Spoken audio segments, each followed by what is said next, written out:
Primero empecemos con el hedonismo, ¿ok? Algunas consecuencias. Se busca solo el disfrute y lo que es agradable. O sea, hay una búsqueda de lo que me gusta, de lo bonito, del placer. Significa que lo que no me agrada, entonces lo quiero evitar. Entonces, por ejemplo, los jóvenes no quieren estudiar porque implica trabajo. O sea, es muy difícil que hoy en día, aunque sí hay sus extrañas excepciones, que un joven le diga, "Ay, es que a mí me encanta estudiar". La gran mayoría no le gusta. ¿Es así en Ecuador o solo en Costa Rica? Solo en Costa Rica. No, entonces sí. Generalmente quieren todo lo quieren fácil, con el mínimo esfuerzo. Inclusive lo que yo les decía ahora es que muchas veces hasta la forma en cómo le estamos transmitiendo el estudio a nuestros hijos. Si el niño desde pequeño, el papá lo que le dijo, no, es que usted tiene que estudiar. ¿Por qué, papi? Bueno, porque es su obligación. Y porque si no, ¿usted qué va a hacer en la vida?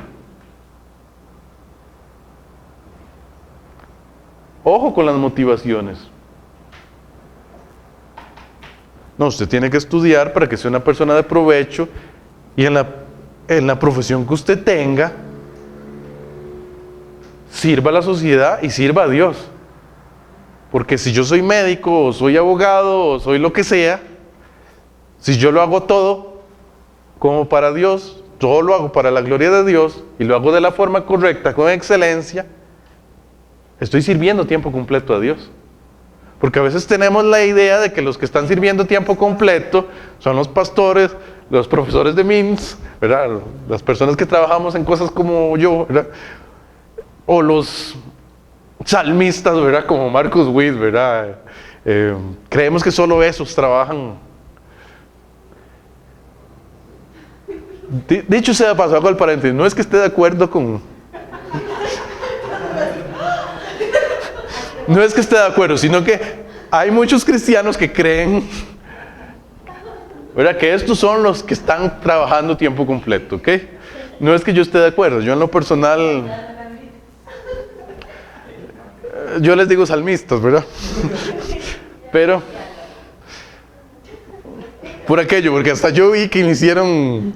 No, lo que pasa es que estos cursos muchas veces los doy en diversos contextos, ¿verdad? Entonces puedo que tenga un grupo lleno de pentecostales. No, vean, hermano, con solo que haya un montón de pentecostales en el grupo, que creo que aquí no es así, no es la mayoría, van a creer que sí, que eso es un ministerio tiempo completo, ¿verdad? Como los salmistas. Entonces sí, a veces creemos que solo este tipo de personas son siervos tiempo completo. No, todos somos siervos completos. O sea cual sea su trabajo, sea ser un estudiante, sea ser una administradora del hogar, sea hacer cualquier profesión que usted tenga, si usted lo hace con excelencia para la gloria de Dios, usted está sirviendo a Dios tiempo completo. Pero hay gente que también lo puede sacar de contexto cuando, por ejemplo, dice busca el reino de Dios y su justicia y todas las cosas serán añadidas. Entonces sacan esto de contexto y a la gente la quieren tener todo el tiempo. Lunes, reunión de miércoles, reunión de jueves, reunión de sábado, reunión de los... No, eso es terrible, ¿verdad? Y en teoría es como, bueno, entonces Dios va a proveer todo porque yo, entonces no estudian, están mal en notas, porque estoy buscando... No, es una cosmovisión errada de lo que debe ser un cristiano. O sea, yo primero debo ser ejemplo en lo que yo haga. En teoría ese es el disfrute. O sea, si yo soy estudiante de escuela o de colegio, yo tengo que ser un ejemplo como estudiante y mi trabajo principal es sacar buenas notas. También es eso, como que lo que nos define. Es como la pregunta de que eres un estudiante o no, y cuando para nosotros, porque ser estudiante o ser maestro en mi caso no me define. Solo lo que Dios me ha dado para hacer mientras estoy en su mundo terrenal.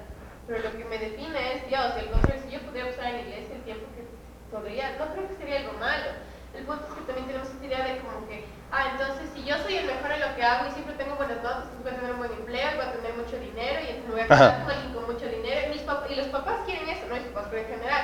Como que quieren que tú te cases. Los papás en general quieren que tú te cases con alguien que te dé dinero y piensan que si tú eres cristiano, mejor en todo lo que haces, y los cristianos lo mejor, tú debes ganar mucho dinero. Conce, yo estoy diciendo no que usted sea perfecto. Usted tiene que hacer su mejor esfuerzo en sacar buenas notas. Es la motivación por la que estoy haciendo aquellas cosas. Ajá. Muchas veces es la motivación. O sea, yo digo, hay que ir al corazón. O sea, ¿qué hay en mi corazón? La excelencia no siempre es algo bueno. Por ejemplo, digo, personas que, entonces excelente es que me gradúo y luego saco un PhD y luego aprendo 3 idiomas. Cuando ¿qué tal si mi excelencia es estar en una escuela unidocente durante 30 años?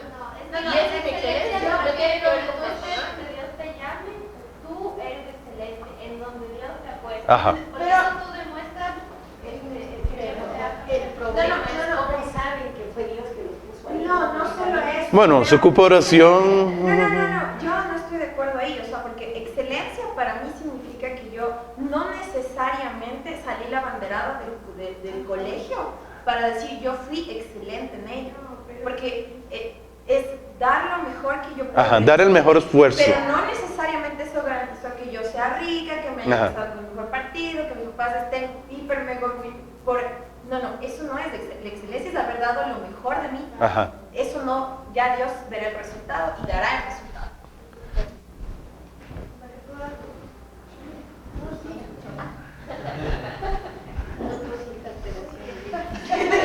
Bueno, vamos a seguir.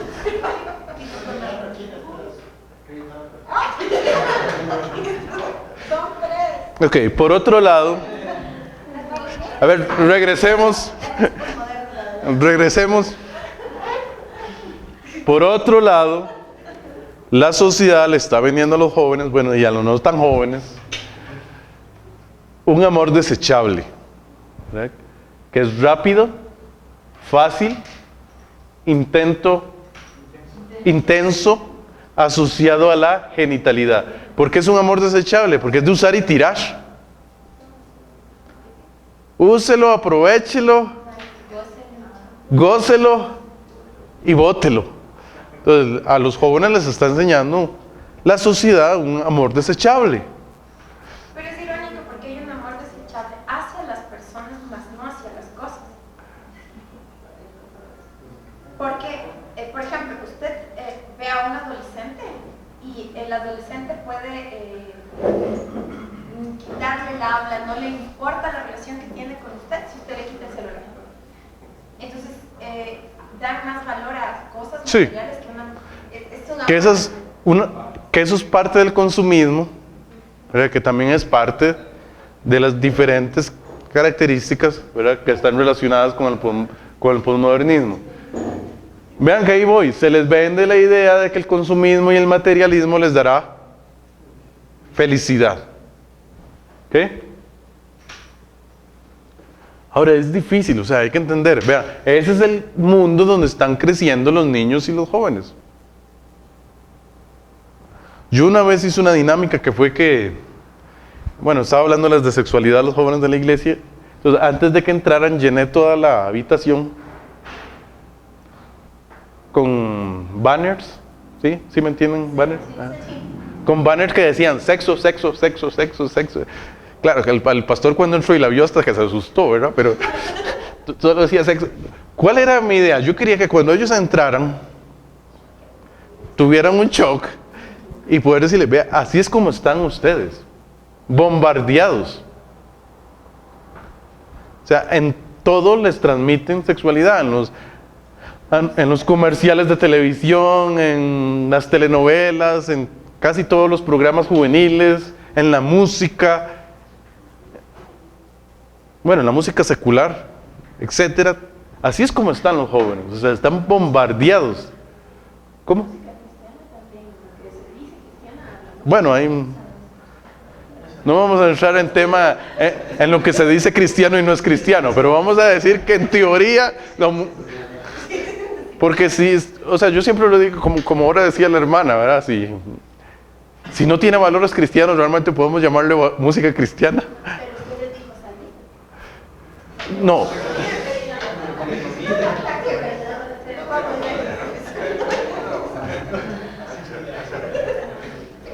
O sea, utilicé la forma en que se llaman a sí mismos, pero no es que yo esté de acuerdo con el término. Bueno, vamos a seguir. No me voy a meter en detalles, creo que todos entendieron la idea. Entonces sí, este es el mundo donde están los jóvenes. Entonces, hay que tener cuidado. ¿Qué tenemos que hacer? Entre muchas cosas, enseñar que el fin del ser humano no es el placer, sino Glorificar a Dios y no darle expresión. darle la gloria a Dios. Como dice el catecismo, sí, en su primera pregunta. ¿Cuál es el? Ajá. Glorificar a Dios. ¿Cuál es el fin del hombre? Glorificar a Dios. ¿Ok? Primera de Corintios 10:31, ya creo que todos se lo deben de saber de memoria, entonces vamos a decirlo. Si pues coméis o bebéis o hacéis cualquier otra cosa, hacedlo todo para la gloria de Dios. ¿Ok? Enseñar que Dios ha provisto una manera adecuada de disfrutar la vida. No es que Dios, eso es enseñárselo, no es que Dios no quiera que disfruten la vida. No es que sea malo el placer en sí mismo, sino que Dios ha puesto unos límites para el placer. Y por ejemplo, si hablamos del placer sexual, porque no concentrémonos solo en el placer sexual, ¿verdad? Hay muchos tipos de placer, ¿verdad? Está el placer, no sé, de ver una película, de hacer deporte, etcétera, etcétera, de comer, pero todo tiene sus límites. O sea, si nos ponemos a ver, cada tipo de placer tiene sus límites, y no es que en sí sea malo, sino que mientras que lo gocemos dentro de esos límites, está bien. Entonces, ¿cuál es la manera adecuada, por ejemplo, de disfrutar la sexualidad o el ejercicio de la genitalidad? En el matrimonio monógamo,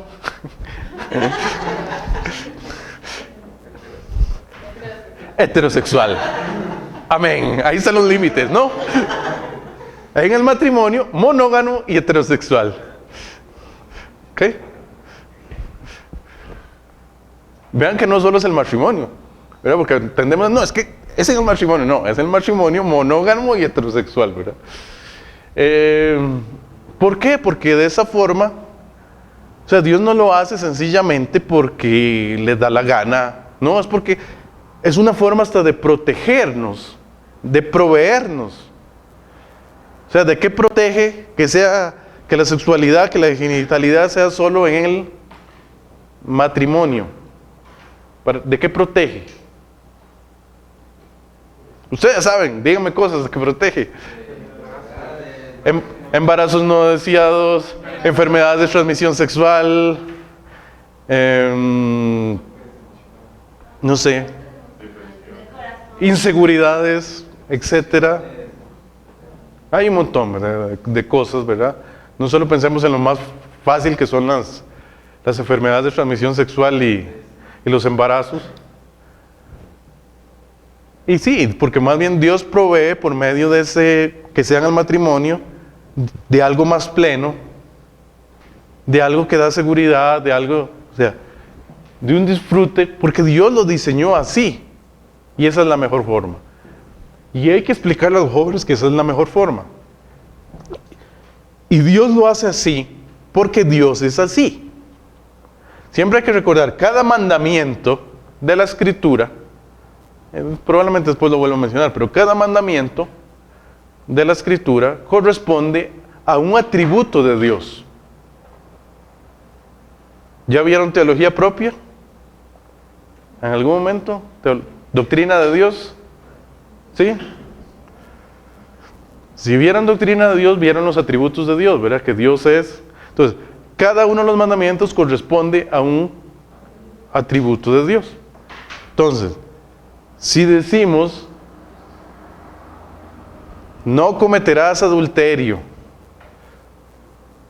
o huirás de la fornicación, ¿verdad? Si tomamos el de pasaje de Corintios. ¿Por qué es? Porque Dios es puro y quiere que seamos puros.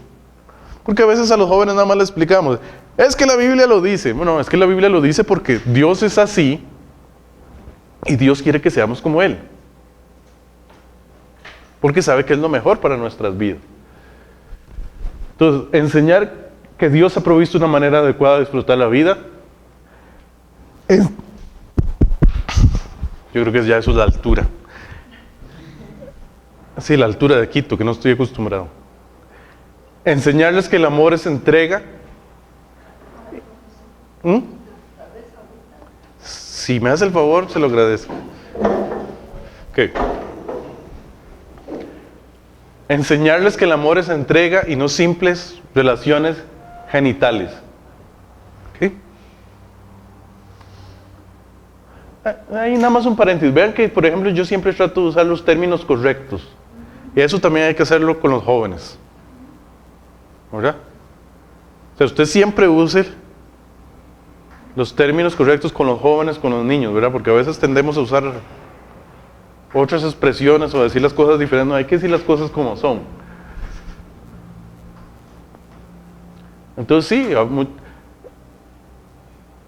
este concepto, el amor es entrega.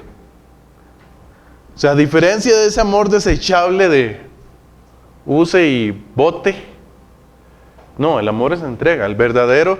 Es más, si se usa la expresión hacer el amor, ¿verdad? Para las relaciones sexuales, no, hacer el amor es hacerlo con una persona que es mi esposo, que yo amo a pesar de sus imperfecciones, o que es mi esposa, ¿verdad? Dependiendo del cónyuge.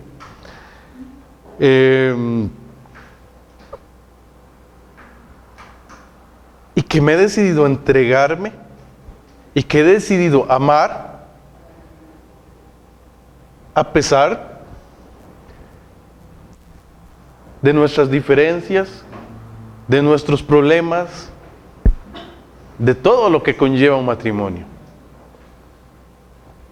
Entonces, eso es amor de verdad, es un amor comprometido, es un amor de entrega, que no depende de las emociones.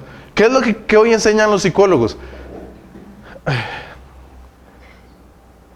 Si ya es si no te sirve ya la pareja, déjela. Hay que evaluar si te está produciendo lo que tú quieres y si no te está produciendo lo que tú quieres. Déjela. Ese es el consejo del psicólogo. Tal vez es mejor que ya usted vaya buscando nuevos bríos. Entonces, no. Enseñarles ese concepto de amor. ¿Qué más? A enseñarles a evaluar si lo que hacen en su tiempo libre, y aquí estoy ya hablando de entretenimiento en general, cumple con Filipenses 4:8.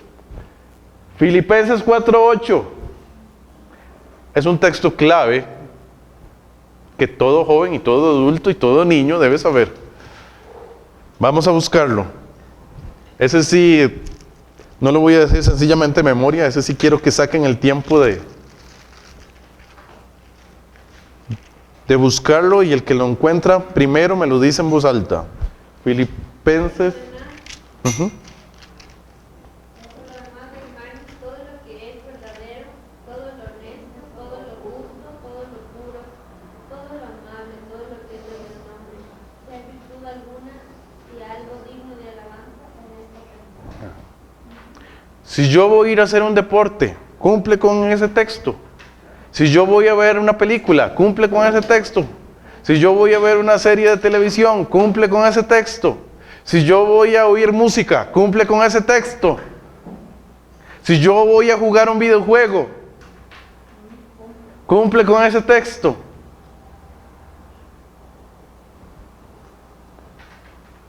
Etcétera, etcétera, etcétera.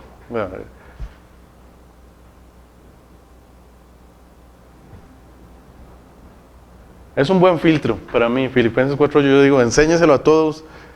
Si usted tiene hijos, enséñelo a sus hijos. Si usted es pastor, enséñelo a todas las ovejas, porque yo creo que todas las ovejas tienen que aplicarlo. ¿Ok? ¿Por qué? Porque a veces vemos cosas, por ejemplo, en la televisión que sencillamente no cumple.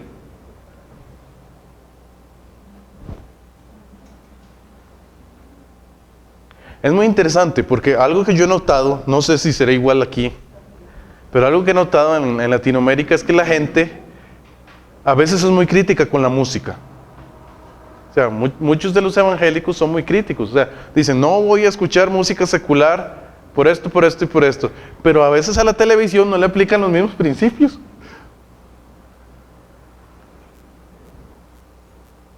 O sea, no ven ningún problema con, no sé, ciertas películas que se sabe que tienen ciertas escenas. Inclusive ahora me pareció increíble, ahora que iba a terminar creo que es la penúltima temporada de Juego de Tronos, que todavía había discusiones en internet que si un cristiano podía ver Juego de Tronos o no. Yo decía, pues la respuesta es obvia, por Dios santo. ¿Sí conocen Juego de Tronos? Estoy hablando de algo que nadie sabe.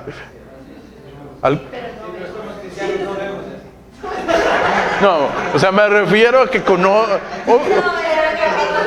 o sea, un cristiano que no vea porno sabe qué significa la palabra pornografía, ¿no? Entonces me refiero, han por lo menos escuchado de la serie. Sí, sí es algo que en su contexto pueden... Ok. Pero es increíble, o sea, cómo... Y que no le vean ningún problema moral como cristianos a ver esa serie. Lo que pasa es que siempre se busca lo fácil. O justificaciones. No, a mí esos desnudos no me afectan. Es que yo ya soy adulto y esos desnudos no me afectan. Yo controlo mis hormonas.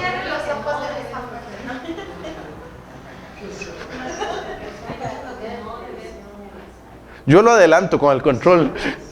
Ajá.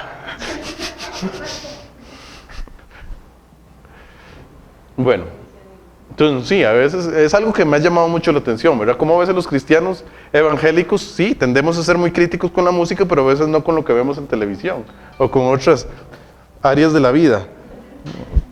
Bueno, terminemos la diapositiva nada más. Enseñar que solo el Espíritu produce gozo y que las cosas materiales no traen felicidad. O sea, bueno, en general hay un mal concepto de felicidad en las personas.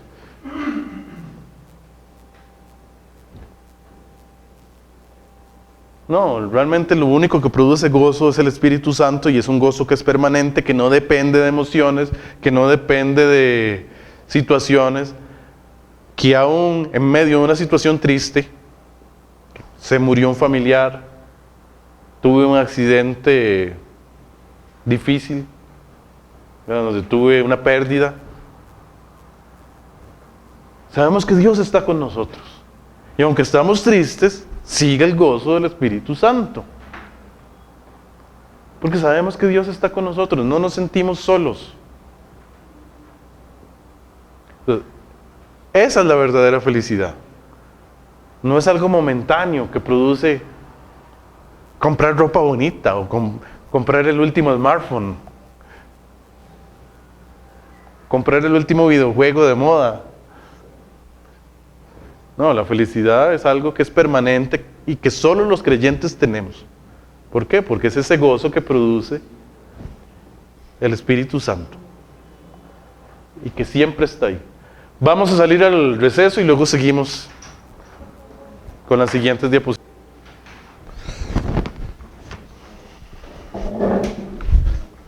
Hermano, me hace el favor y me apunta el nombre.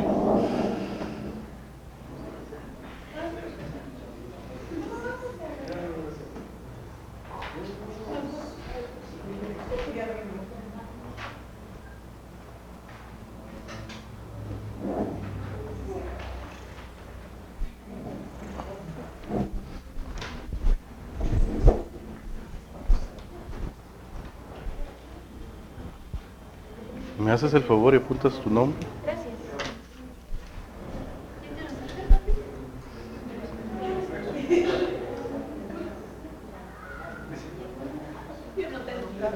A usted continuar, yo creo que están prácticamente todos.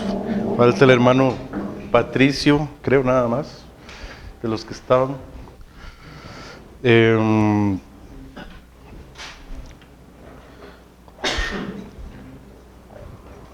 Recuerden que habíamos terminado con el hedonismo y ahora vamos a seguir con el individualismo. Okay. Algunas consecuencias del individualismo. Primero, pueden tener una fe cómoda. ¿Okay? Como digo, eso también a veces se aplica a los adultos. O sea, quieren llegar a la iglesia solo a recibir, recibir, recibir y recibir y recibir, ¿verdad? Pero compartir el evangelio, servir en la iglesia, comprometerse. No, mejor evitemos la fatiga, ¿verdad? Entonces sí, es una de las consecuencias. O sea, eso es parte del individualismo. O sea, en otras épocas sí, queríamos servir a los hermanos, pero hoy en día hay un montón de personas en la iglesia que sencillamente... Y es cierto, o sea, yo sí creo que hay momentos donde usted debe hacer una pausa, tal vez de servir en el ministerio, por alguna razón, no, sí, por una razón válida, porque hay razones válidas, no sé, enfermedad, por ejemplo, o exceso de fatiga. Por ejemplo, cuando una mujer acaba de dar a luz, los primeros meses es súper fatigante, o sea, pensar que siga...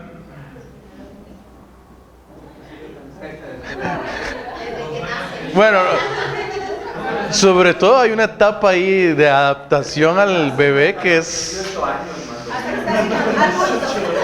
No, pero yo creo que ustedes me entienden. Hay una etapa ahí cuando acaba de nacer que honestamente pensar en otra cosa es...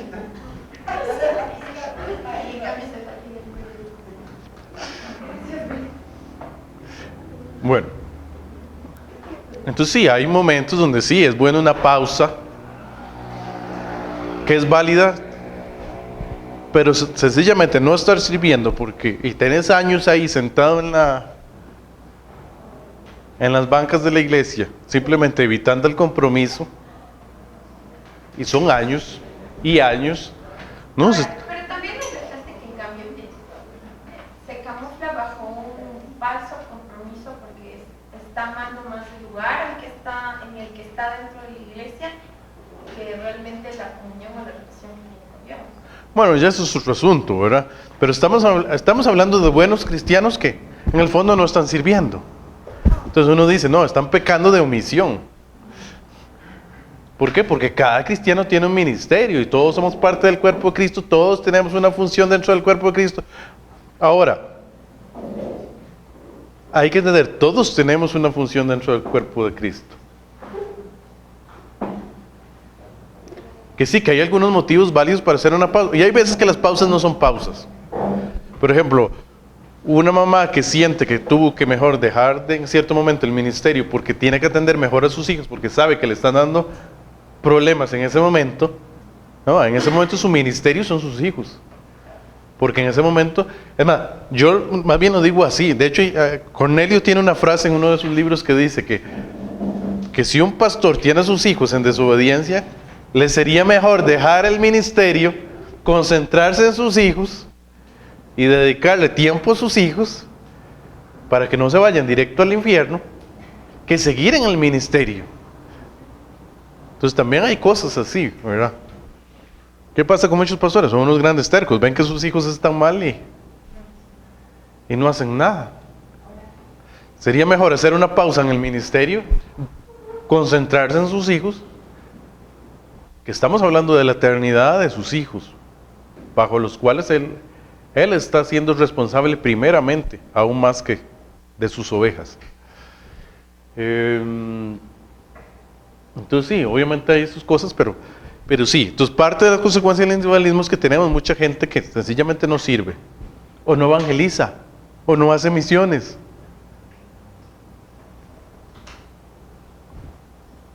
Hay otras razones, ¿verdad? Por ejemplo, muchos jóvenes no van a evangelizar dentro de su colegio porque es tal su forma de vida que les da vergüenza, ¿verdad? O sea, ¿cómo van a compartir el evangelio si mi vida está transmitiendo si son iguales a los demás? Entonces sí, entonces parte es eso, ¿verdad? Una consecuencia del individualismo es que muchas veces tengo una fe cómoda donde yo solo quiero recibir y nunca dar. Indiferencia con las personas.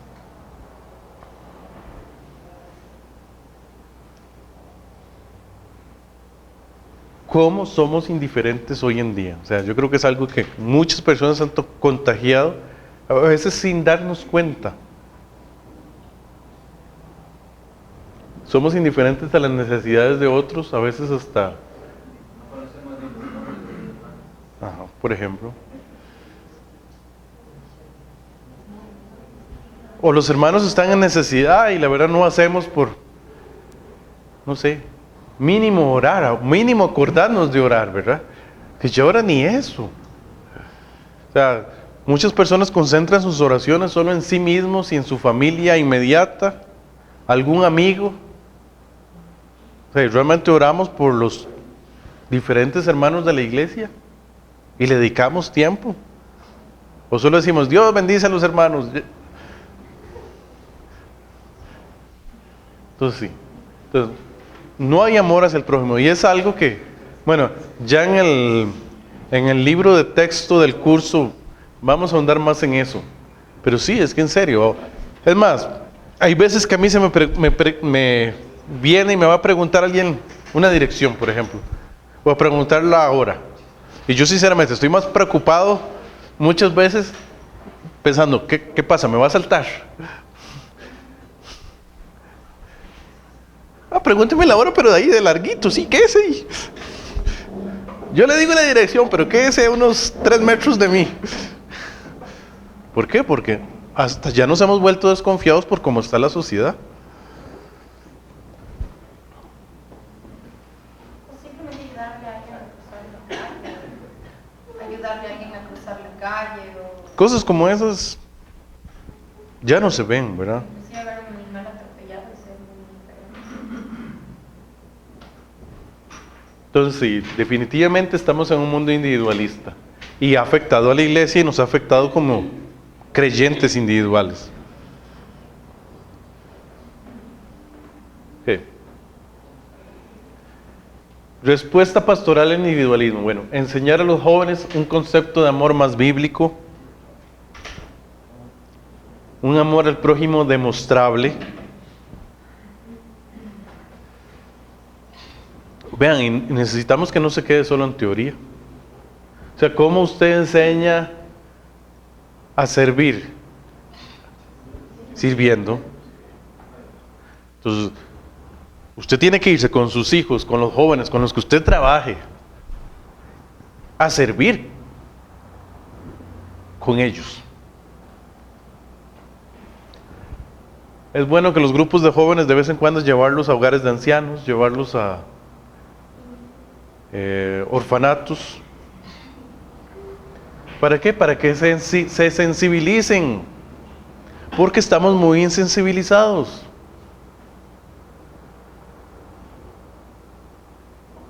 Entonces sí, para que se sensibilicen y se den cuenta que hay necesidades.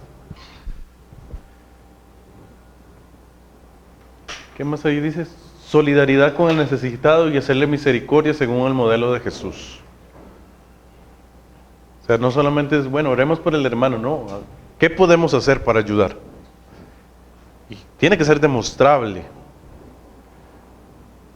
Por otro lado, enseñarles que sí, perdón, cada uno es guarda de su hermano.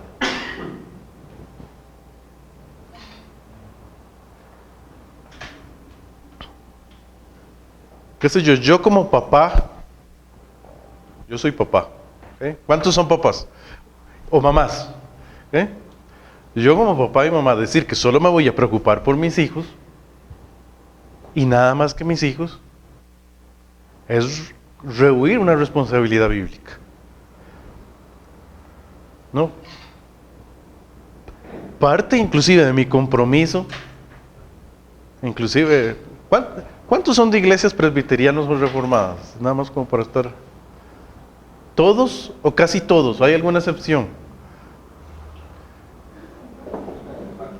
¿Mm? Ok.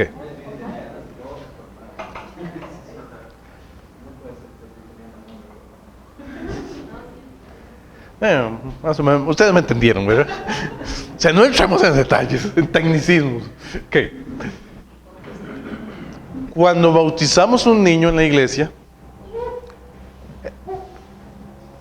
el compromiso no solamente es de los papás con el niño que bautizamos, no, es de toda la congregación de formar al niño, bueno, como parte de hijo del pacto.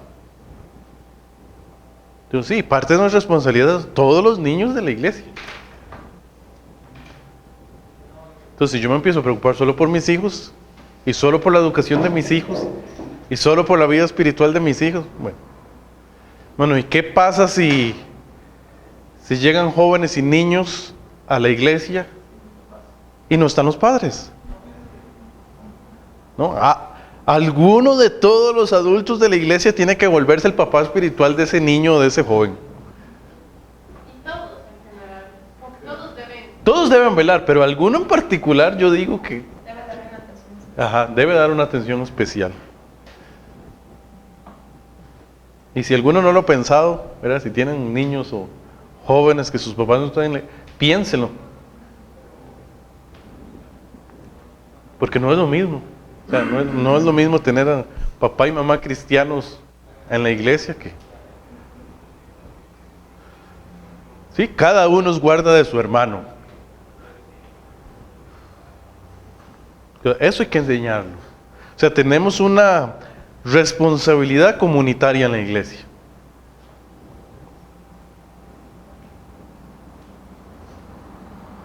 Y que sí, nos hemos vuelto tan individualistas que a veces se nos olvida esa responsabilidad comunitaria.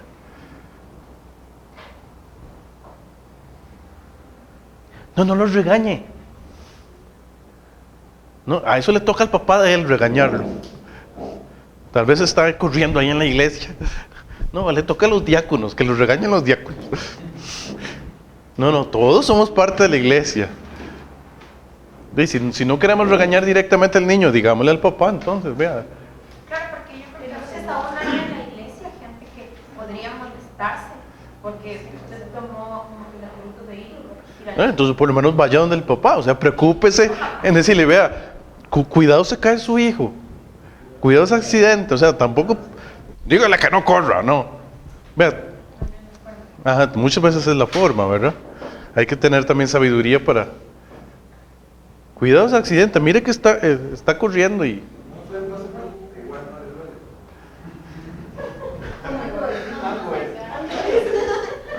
Así mismo, Por lo menos usted cumplió con preocuparse, ¿ok? O sea, usted cumplió con preocuparse, ya sí es un rebelde cabrito. Ajá. Pero lo importante es que usted haga su parte. Pero eso no exime mi responsabilidad. Ajá. Ok, vamos a seguir. Consecuencias del narcisismo. Bueno, la sociedad está reduciendo a las personas solamente a cuerpos. O sea, se está volviendo como lo más importante la parte física del ser humano. Es más, es gracioso porque hace muchos años, yo me acuerdo que siempre los hombres teníamos que esperar a las mujeres, ¿verdad? Mientras que se estaban alistando para salir. Ahora como que se está volviendo al revés. O sea, ahora hay hombres que duran tanto preparándose. No, y de hecho ahora también hay esta tendencia de que el otro día yo vi una publicidad y conversábamos con algunas personas de que ahora muchas veces la chica es la que tiene el vehículo para ir a, o sea, no por decir, no importa en qué lado, pero inclusive la publicidad es, ya no importa conseguir que una novia que tenga. Y ella llegaba y le esperaba al chico y él bajaba todo.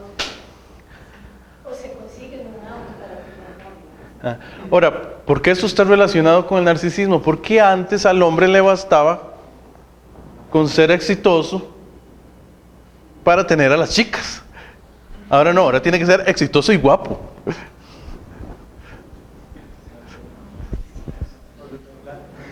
Entonces el hombre está gastando más tiempo en verse atractivo, ¿verdad? Y surgió todo este movimiento, ¿verdad? De los hombres metrosexuales, ¿verdad? Que se sacan las cejas. No estoy diciendo que sea malo, ¿verdad? No estoy diciendo... O sea, no es que sea pecado que un hombre se saque las cejas, no, tampoco eso sería... No, sencillamente es que la cultura ha cambiado, o sea, el hombre ahora se cuida más. ¿Por qué? Porque la sociedad le está demandando a los jovencitos que no, que tienen que verse guapos o verse guapos. Y les exige toda una serie de cosas que sencillamente a los hombres de antes no nos exigían.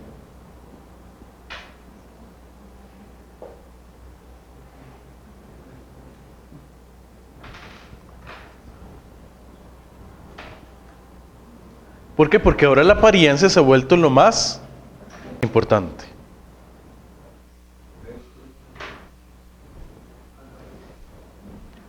Bueno, se producen trastornos de alimentación como bulimia, anorexia, vigorexia, ortorexia.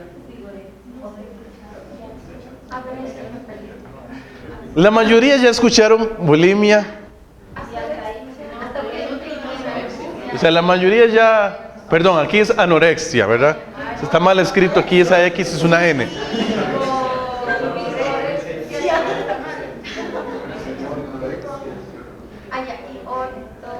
Ahora que hablábamos de los hombres, ¿qué? Ahora que hablábamos de los hombres, esto es más de los hombres, ¿verdad? Ok, vigorexia sería la preocupación excesiva por hacer músculo para verme bien. Conste, no es la misma motivación del deportista que se metía esteroides ¿cómo se llama?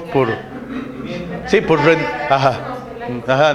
que era por rendimiento, sino que la motivación es verme bien musculoso para verme atractivo y se vuelve algo obsesivo.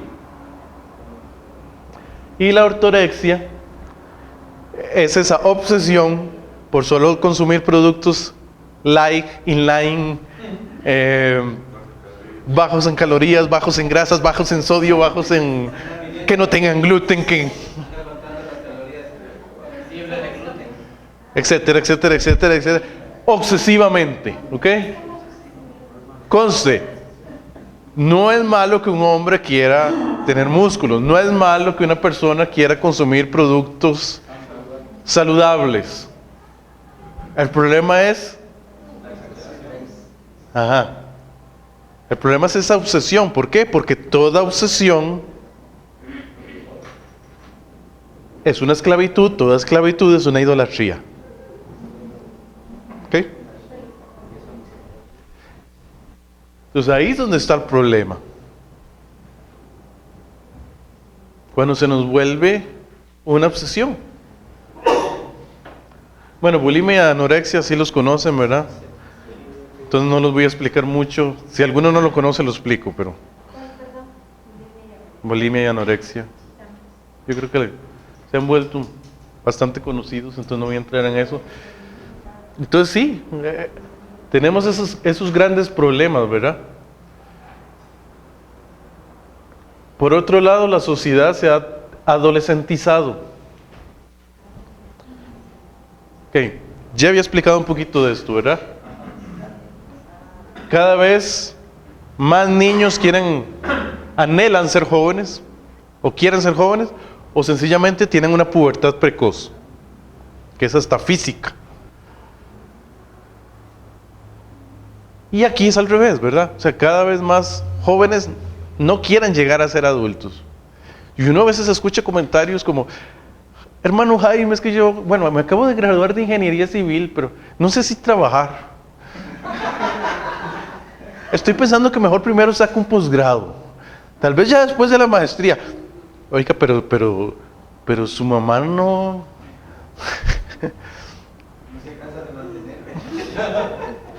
No, inclusive la persona que preguntó eso, pero la mamá era una señora pobre que se había matado para que él estudiara. Y yo decía, pero ¿cómo? O sea, ¿cómo se le ocurre? O sea, yo ni siquiera... Un poco individualismo, un poco... Este tipo de cosas. O sea, él quería seguir siendo un adolescente, ya con títulos universitarios y todo, y quería seguir siendo estudiante, ¿verdad? Con todas las ventajas. Sí, porque pensémoslo en frío. O sea, ¿cuál es la ventaja de ser un joven de 30 años? Un adolescente de 30 años, ¿qué tenés? Es riquísimo. O sea, estás en la casa.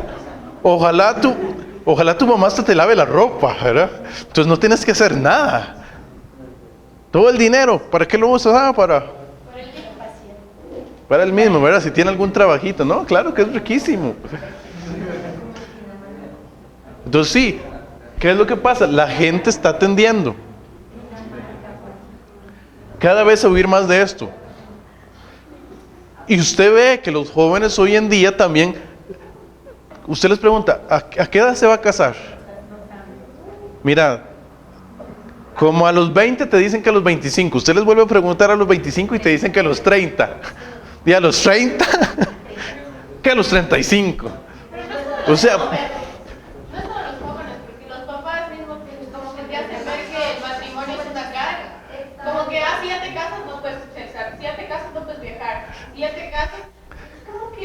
O sea, toda la sociedad, ajá. Eso es lo que la iglesia piensa, como que no. O sea, toda la sociedad, ajá. Dice todo lo bueno, se vuelve una carga, en vez de ser una bendición. Sí, inclusive hay un buen artículo de John Piper sobre ese tema, ¿verdad?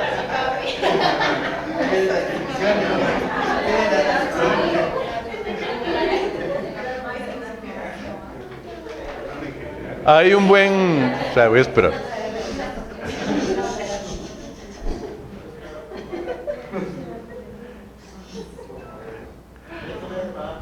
Bueno. Inclusive les invito a buscar en internet, hay un buen artículo de John Piper sobre ese tema, ¿verdad? Que él defendía que él no veía ningún problema en que las personas se sigan casando jóvenes y que aún sigan estudiando. O sea, como que se nos ha vendido la idea que primero estudias. Bueno, eso también en nuestra sociedad tampoco vamos a mentirnos, o sea, no es como que aquí en Ecuador puedas estudiar y trabajar, o sea, no digo que no se pueda, mucha gente lo hace, pero no es como lo más fácil. Entonces, Sí se puede. Latinoamericano, Ajá. sí es más fácil que primero tengas tu carrera y luego te casas, sobre todo en el caso de los hombres, que es donde más recae como la responsabilidad de mantener. Bueno, en eso tiene razón, no es la misma presión cultural hacia el hombre que hacia la mujer. Hay más presión cultural, ajá, hay más presión cultural hacia el hombre, en eso No, pero más depende de la independencia, porque un joven aquí está estudiando en la universidad, es muy complicado que trabaje por el horario. No digo que es imposible, es más complicado. Peor aún, si solamente estudiar y trabajar es complicado, pero luego si se casa. Es que no tenemos que, o sea, no cerremos los ojos, o sea, no seamos tampoco queremos idealizar las cosas, tenemos que ser prácticos. O sea, tú quieres trabajar, quieres estudiar, y más te casas. O sea, cuando tienes hijos. ¿Es cristiano lo que dijo ahorita? ¿Tenemos que ser prácticos en la vida? ¿Es cristiano o es...? No estoy diciendo práctico en el sentido de no te estoy diciendo en el sentido de que nosotros, por ejemplo, si yo sería irresponsable, que bueno, estoy trabajando, estoy estudiando. Sí, yo creo que lo que el hermano dice es que no podemos cerrar los ojos a la realidad, que es difícil. O sea, no estamos diciendo que sea lo más fácil del mundo. Me imagino yo que cuando ella dice que es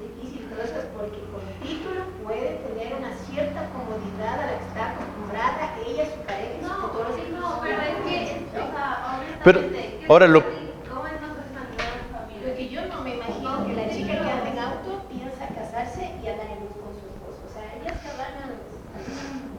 bueno, eso es importante. No manden nada. Yo les veo así. Sí. Ok, vamos a seguir porque si no nos vamos a quedar. Vamos a seguir.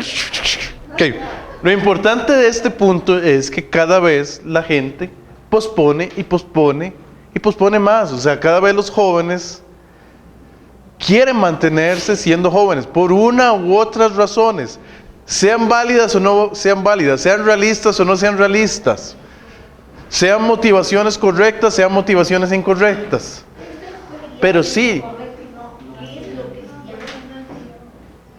eso va a depender mucho del caso.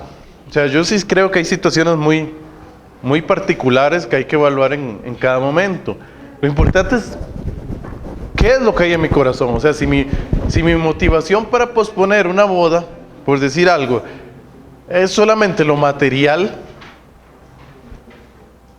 ¿tiene sentido o no tiene sentido? Yo creo que sí, depende de cada pareja. Depende de cada pareja. O sea,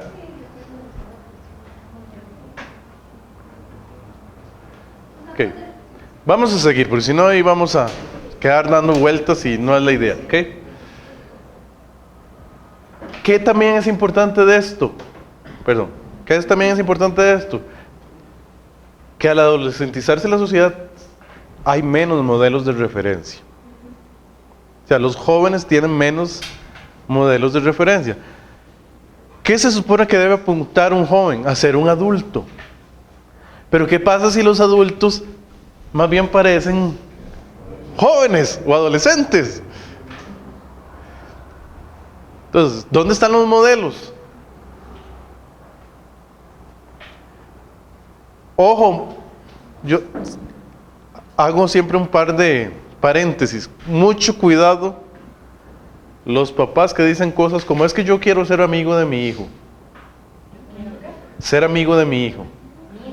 Ujú. Entonces, mucho cuidado con eso.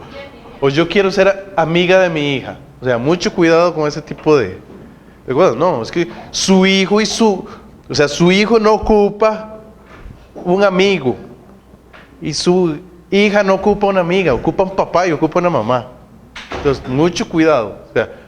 O sea, no podemos ser, o sea, obviamente si hay una relación de confianza, de cordialidad, y debe ser una relación bonita donde mis hijos me tengan confianza, pero de ahí a decir que yo quiero ser un amigo de mi hija o de mi hijo, no se puede, no, porque ellos ocupan un papá. Tal vez en un principio a los hijos les puede gustar, el problema es que el papá no va a estar disponible como papá cuando lo ocupan como papá. Porque va a haber momentos donde ellos lo que ocupan es un papá, los amigos los tienen a su disposición. Claro, usted me dice, pueden ser amigos no cristianos. Bueno, asegúrese que los mejores amigos de su hijo sean cristianos. También es parte de lo que tenemos que hacer los padres. Pero muchas veces los padres no motivamos a eso. No, usted tiene que asegurarse como papá, eso saliéndome un poco del tema, ¿verdad? Ya ahí me estoy saliendo un poco del tema, disculpen, pero usted como papá tiene que asegurarse que los mejores amigos de mi hijo sean creyentes. ¿Cómo se motiva eso? Dejando de ponerles barreras cuando ellos quieren salir con los amigos de la iglesia. O sea, usted tiene que motivar a que salgan con los amigos de la iglesia. Principalmente. Y no poniendo barreras si hay campamentos cristianos de jóvenes, no poniendo barreras si hay, qué sé yo, para que vayan a la... Qué sé yo he escuchado papás, no, usted no puede ir al grupo de jóvenes porque tenés examen el lunes. Está bien, y estudiar es muy importante, pero trate de no ponerle barreras con lo que tiene que ver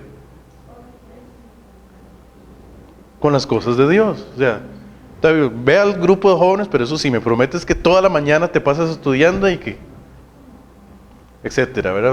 O sea, se negocia.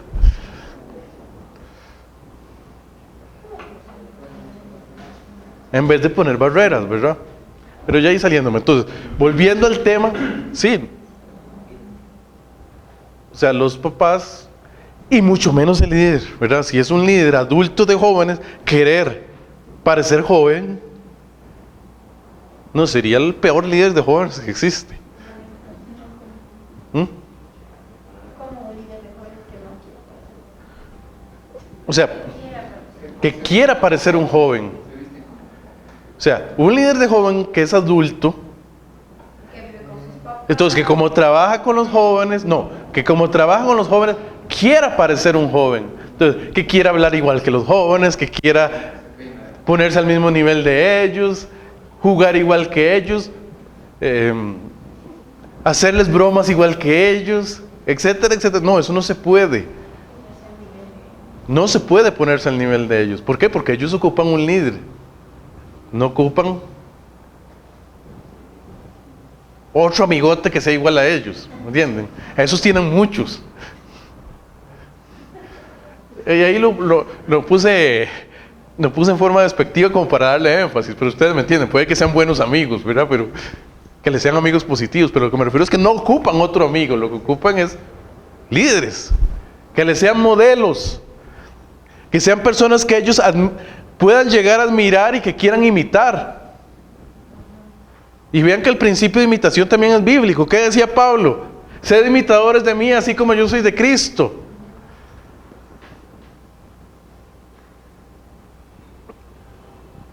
Entonces sí, entonces tener cuidado con ese tipo de cosas, ¿verdad? Porque a veces se cae en ese error, ¿verdad? Qué sé yo, adultos trabajando con jóvenes y piensan que te tienen que bajar al nivel de ellos o al nivel de los niños, ¿verdad? No. O sea, eso está mal. O sea, ellos ocupan líderes, no ocupan otros jóvenes. Okay. Sí. En este mismo concepto del narcisismo, ¿no? Es como si la misma sociedad requiriera de narcisistas. Muchas veces, por ejemplo, en la aplicación siempre hay un trabajo. ¿Qué es lo que busca el jefe? Una persona soltera, que no tenga hijos, no tenga compromiso y que ame más a su trabajo que a sí mismo o a él en su contexto. Entonces es como que la sociedad está buscando o está impulsando eso. Sí, porque todo esto es la sociedad. Por supuesto que es lo que está vendiendo la sociedad. No sé si en Costa Rica, pero aquí siempre me ha llamado la atención, ponen grandes anuncios. Se arrienda departamento, parejas sin hijos, ustedes ven todo, parejas sin hijos, parejas sin hijos.